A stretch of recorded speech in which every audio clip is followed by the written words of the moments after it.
I'm 31, I live in London, and I have over 60k in savings and investments. When my income started increasing, I realized one thing. It's not just about how much money you make, it's about how much you can keep. There are things I stopped buying along the way, not because I couldn't afford them, but because they didn't really add much value in my life. So here are 7 things that I stopped buying along the way. The worst financial decision I made in my 20s was buying a car I didn't need. So I was in my second year of my graduate scheme, and I thought, you know what? I should get a car. And my company was offering a company car, and they were basically brand new models that you can get. And I thought, this is cool. I can customize it, do what I want. I ended up getting a car for £300 a month, and I thought, this is good. Turns out it was more than £300 a month because it was also a taxable benefit. So I ended up paying about £450 plus fuel. And plus, if you live in London, you can't even drive into central London. There's parking issues. Even near my house, there wasn't a designated parking spot, and it was just a headache to have. Also, because I lived in London, it was such a hassle to drive around that it was actually cheaper for me to take an Uber everywhere. After 2 years of having my car, I got rid of it, and I ended up saving so much more money because I had so much more money left over at the end of the month. So if you genuinely don't need a car, don't buy one. And if you need to buy one, then buy something that's practical. Buy for utility, not for image. The second thing I stopped buying was buying items just because they're on sale. A discount doesn't make something more valuable, it just makes something cheaper. So when I had some downtime, I ended up going on this website called UK Hot Deals, right? And they will show you a bunch of deals that are going on.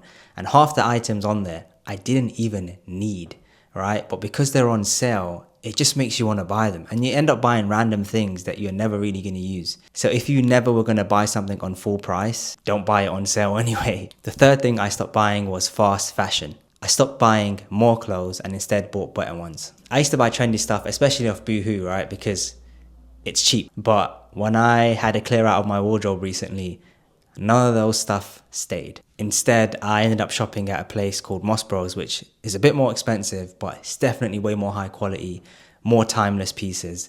And so, yeah, I've only got a few of those stuff now. My wardrobe is basically 2 pullouts and then that's it. So if you're looking to buy clothing, instead focus on quality and not quantity. The fourth thing is expensive gym memberships. The best gym isn't the most expensive one, it's the one that you go to the most. When you work in London, you kind of fall into that pitfall of, oh, let me go to a nearby gym next to my office. And if your office is in Shoreditch, Canary Wharf, all those kind of like fancier areas, the gym memberships start at around £100, depending on which one you go to.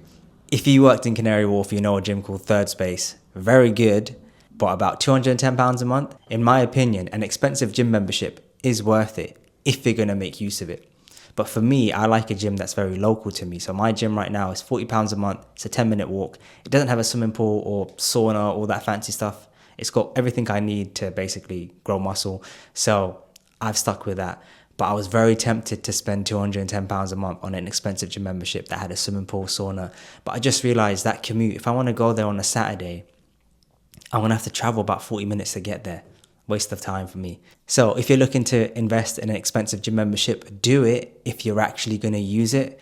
If not, just go to your local gym. It'll probably be a lot cheaper. The fifth thing is flight add-ons and overpacking. So when you fly on Ryanair or these cheap airlines, right, you look at the ticket and it's cheap, but then by the time you get to checkout, it's way more than you planned for it to be. And so recently I decided to travel with just the free backpack, and I can do it. If I'm traveling for about 4 or 5 days in Europe, I don't need a check-in luggage or, a carry-on. All I need is the essentials and a few extra t-shirts and you're pretty much good to go. The sixth thing I stopped spending money on is constant tech upgrades. So you would know this if you have a phone.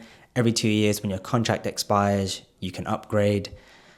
Don't upgrade if you don't really need to. What I've done is I've got an iPhone 13. I paid it off recently. I've got a SIM-only contract that's £15 a month. It's got unlimited data. So that's the only thing I basically pay for now. My phone's all paid off.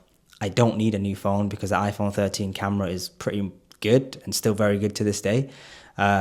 So yeah, don't upgrade for the sake of upgrading. If you really need to upgrade, let's say your storage isn't enough or your camera's really bad, then go for it. But if you've got a good quality phone and it's still going well and it's still working, don't upgrade. Of course, the same thing applies to your MacBooks and all these other gadgets that you have. Seventh thing is trend-based investments. When I started getting in the investment game, it was all about making quick cash, investing in stuff like Bitcoin and seeing it surge up, but I had no idea how they really work. Like still to this day, I get Bitcoin, but I don't get it, if that makes sense. But yeah, stop trying to chase the quick buck when it comes to investments. Instead, you should be looking for a long-term plan. Now, again, it all depends on your investment strategy. So my one is a long-term plan to retire at 55. So I'm not going to do anything too risky. A lot of my stocks are in equity, but they're not in meme coins or crypto trends, or even stocks that I don't really understand that have a bit of hype and have surged up overnight. That was 7 things. The goal here isn't to stop spending money. If it's going to add value to your life, go for it. Like, I don't hold back on subscriptions. A lot of people tell you to cut them out. I personally don't, because I actually make use of them. So my Sky bill is like 90 quid a month, but I've got pretty much all the channels, Ultra HD. I'm not going to cancel it because my mum doesn't really know much English and she's memorized the HD channels. So if I cancel the HD contract, she won't know her Bollywood channels and stuff. So yeah, like there's some stuff that give value, don't cut them out. But if you're just getting it for the sake of getting it, you really need to evaluate your options. So yeah, hope you enjoyed the video and see you in the next one. Peace.